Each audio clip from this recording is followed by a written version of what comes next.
sortie de crise, les signataires de la feuille de route à l'unisson.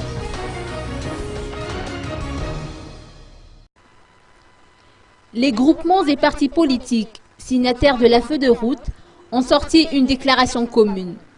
Celle-ci porte la signature des entités suivantes: le MDM, le HPM, le GEC, l'AREMA, le PSDUM, l'UDRC, l'ESCOPOL et le MONIMA UAMAD. Le docteur Éric Lemalade a rapporté les termes de cette déclaration à la presse ce matin à l'hôtel Colbert d'Antananarivo. Face aux opinions divergentes exprimées à l'issue de la déclaration solennelle faite devant la nation le 15 janvier 2013 par le président de la transition sur son intention d'intervertir le calendrier électoral et devant la polémique qu'elle a engendrée, nous, partis ou groupements politiques, signataires et soutiens de la feuille de route, premièrement, insistons sur notre indéfectible attachement au respect de notre engagement devant la nation et la communauté internationale. 2. Déplorons et condamnons fermement toute velléité de prise de décision unilatérale tendant à annihiler les efforts de réconciliation nationale et torpiller la mise en place des mesures de confiance nécessaires à la veille des échéances électorales. Point 3. Rappelons à toute autorité pertinente, nationale et internationale, partie prenante de la feuille de route, les articles ci-après.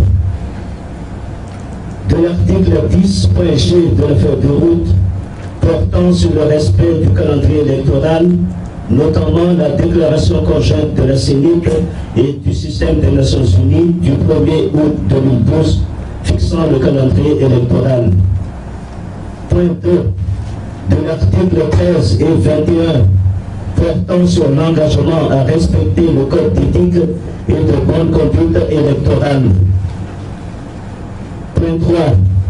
De l'article 15 portant sur la neutralité du président de la transition, en particulier dans le processus électoral. Point 4. De l'article 23 portant sur le refus du droit de veto à tout acteur politique signataire au nom de la feuille de route. Point 5. De l'article 39 portant sur le rôle de l'équipe de médiation de la SADC sur le suivi et le contrôle de la mise en œuvre de la feuille de route. Et enfin, point 6, de l'article 43 portant sur les sanctions éventuelles à prendre en cas de violation grave de la feuille de route.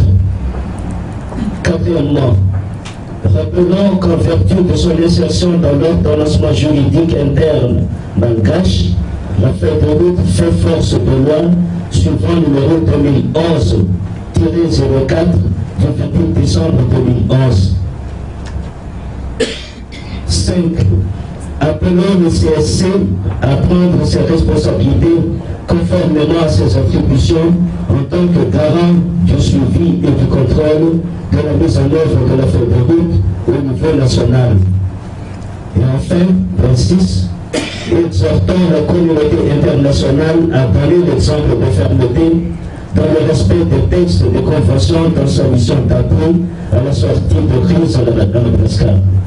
En conséquence, nous invitons le gouvernement à convoquer les électeurs au scrutin présidentiel prévu le 8 mai 2013 dans les délais impartis.